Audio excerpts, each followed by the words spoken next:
that the decision taken by the High Court in Tamale it's wrong, and therefore the Supreme Court will have to intervene. The Supreme Court is intervening by way of question that decision taken by way of the judgment delivered to say that the petition that was filed by the NDC candidate succeed, and the fact that an order has also been made for a rerun to the Electoral Commission to conduct a rerun in that particular constituency.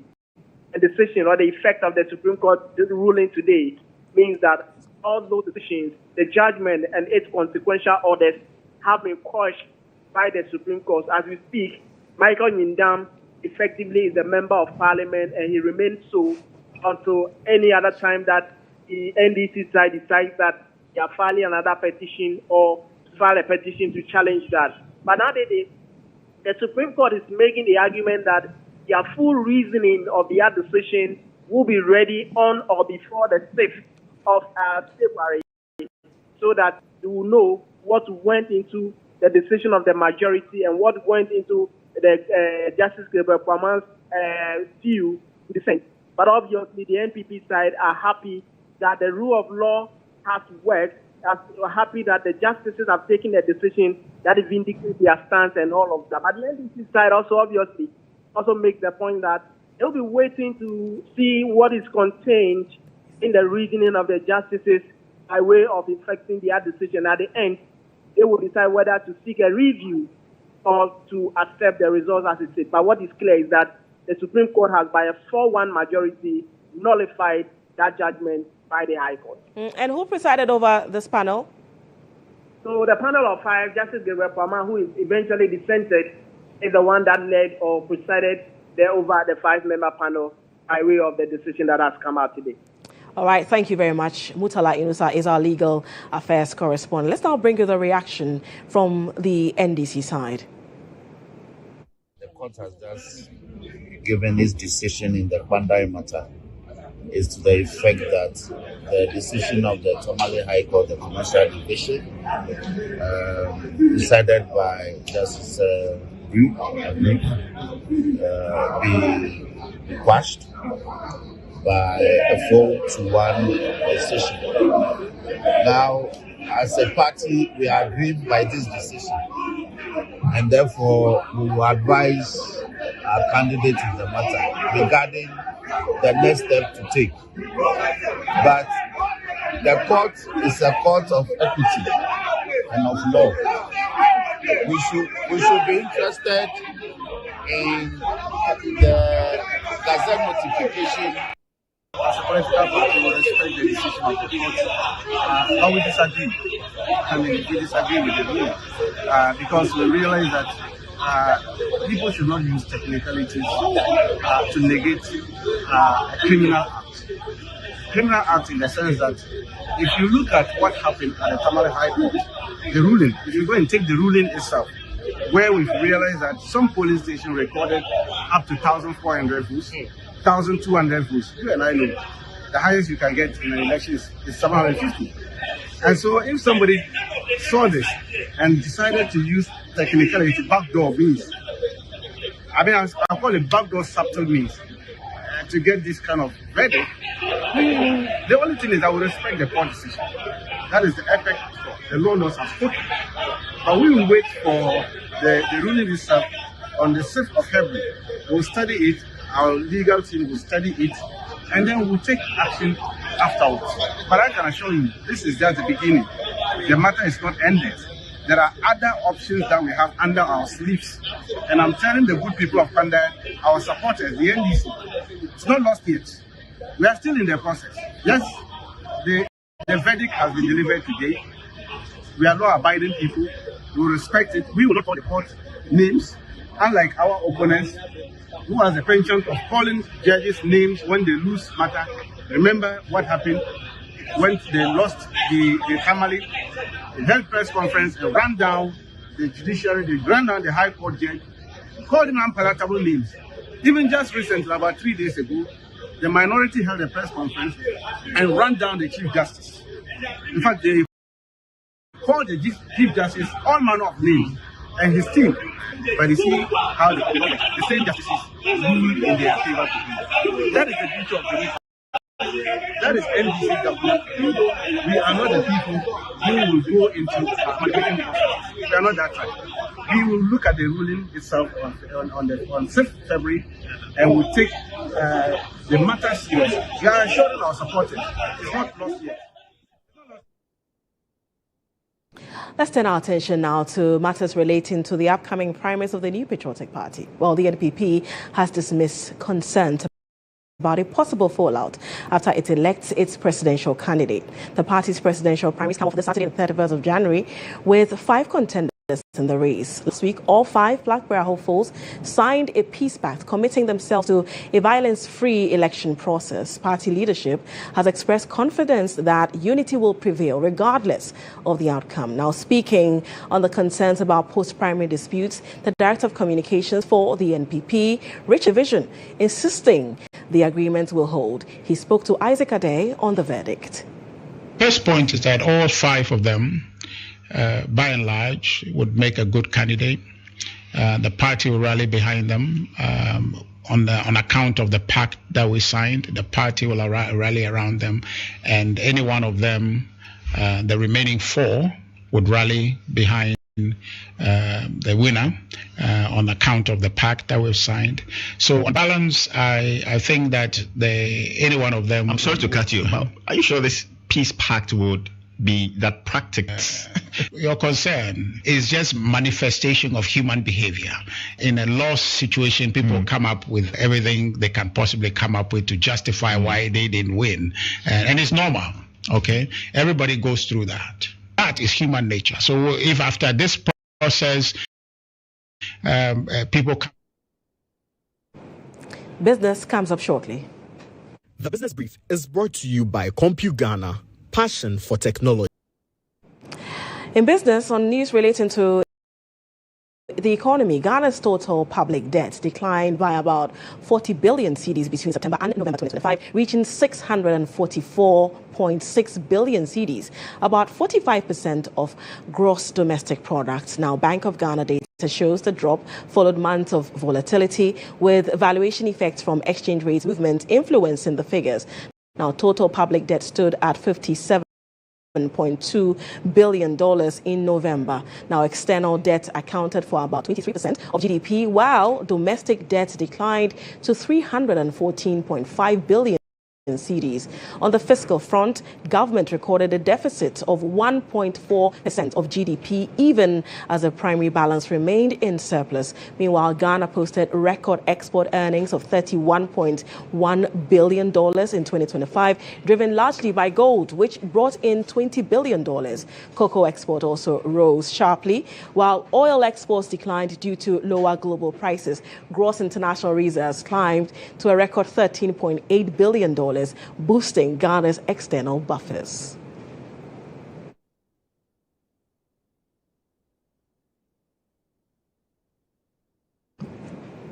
And that'll be it for the business news. The Business Brief was brought to you by CompuGhana, passion for technology.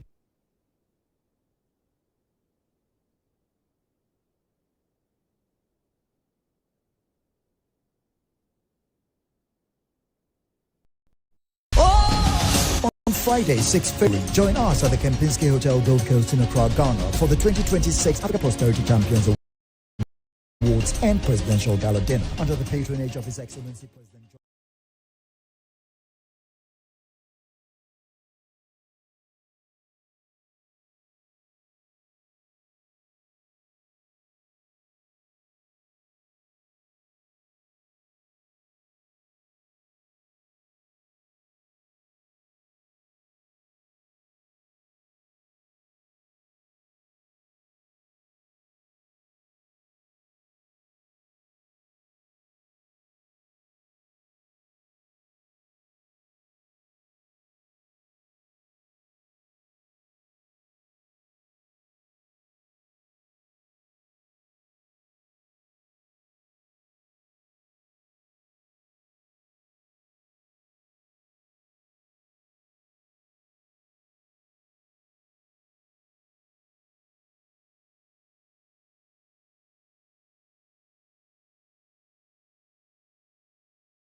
football as we have loads of games in the UEFA Champions League. The last round of games are the group stages, so if you like, the all-round group stages. So let's look at the fixtures.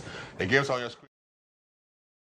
Against Olympiacos, Arsenal take on Kairat, Atletico Bilbao against Sporting Lisbon, Atletico Madrid against Bodo Glimt, Dortmund taking on Internacional Milan, Barca take on Copenhagen, Benfica against Real Madrid, Jose versus the former team, Club Brugge in action against Olympique Marseille, and Frankfurt take on Tottenham Hotspur. More games on tonight. Let's look at other fixtures of the games on today as well. Leverkusen take on Villarreal, Liverpool take on Karabakh FK, Man City against Galatasaray, Monaco take on Juventus, Napoli against Chelsea. It's a big game on this evening.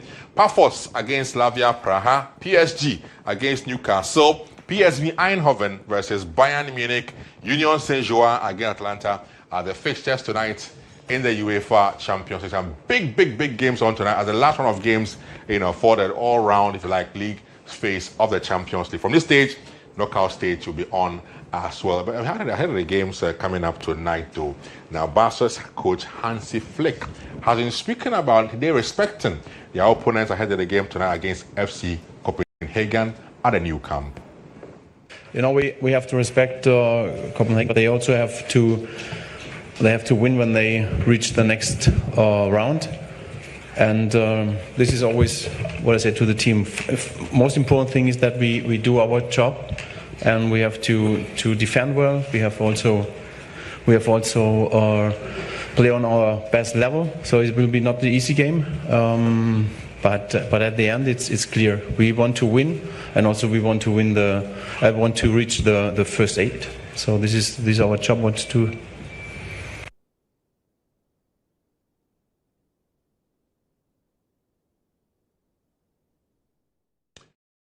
From us in sports, my name is Benjamin Yamoa. All right, Benjamin, thank you very much for the very latest in the world of sports. Let's now bring you the very latest in the world of entertainment on GHOne.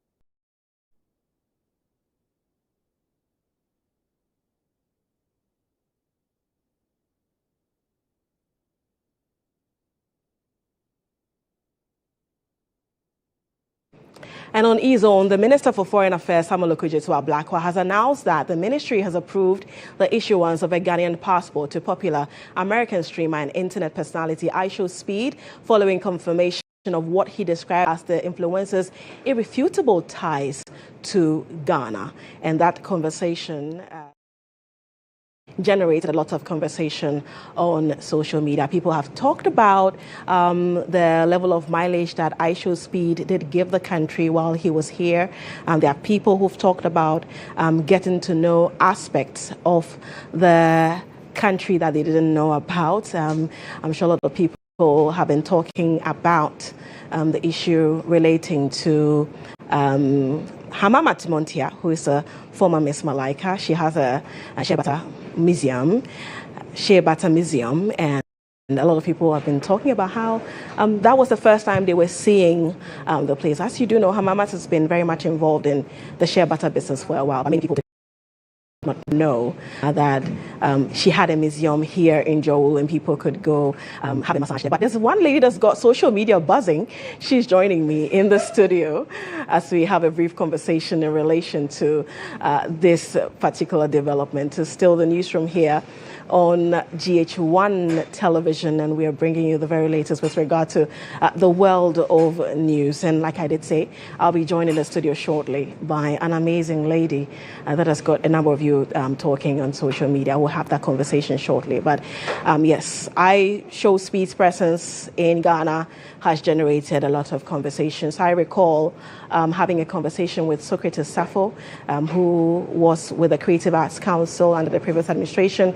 And he talked about, how this Streamer's presence here has, marketed the country in forms that normal advertisement could not have. And he said a downside for him was the inability of ISHOSP to go to one of the slave dungeons here. And we did speak to the deputy CEO of the Ghana Tourism Authority, Abeku Agre Santana, who said that, look, the itinerary of ISHOSP was really out of their hands. They suggested the slave dungeon visit, but the itinerary, the people on ground, ISHOSP's handlers did not want to go there at that time. And so that explains why he was not at the slave dungeon, which is one of the huge marketing tools for this country when it comes to tourism, because of the story it tells about the slave trade.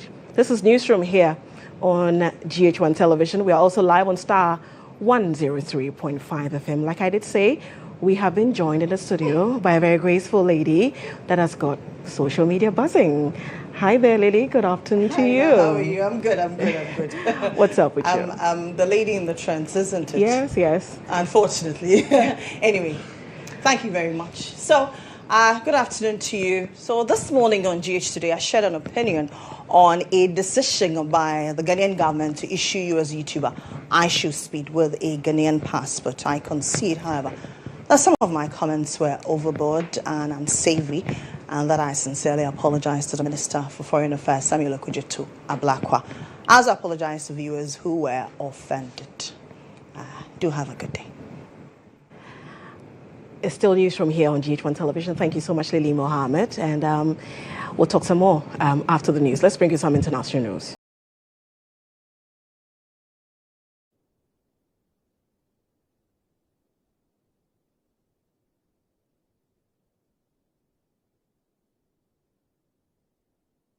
Now, on the international front, Nigeria's army said it has rescued 11 kidnapping victims during an overnight operation along the Kaduna-Abuja highway. According to the military, troops from the forward operating base in Doka spotted the group on the night of January 26th using long-range surveillance equipment. Soldiers moved in after observing the gunmen escorting their captives along the bush path. Now, the 5 men, 3 women and 3 children had been held for 92 days after being abducted in October from the community of Gada Malam Maman in Kaduna State. Kidnapping for ransom remains a major security challenge in northwest Nigeria and central Nigeria, particularly along the key Kaduna-Abuja road, a vital transport link between the country's economic and federal capitals. And that will be it for today's edition of Newsroom here on GH1 Television. We're also live on Star 103.5 FM. For more news, do log on to starfm.com.gh. My name is Nadi Ditete. Thank you so much for your company. Have a good afternoon.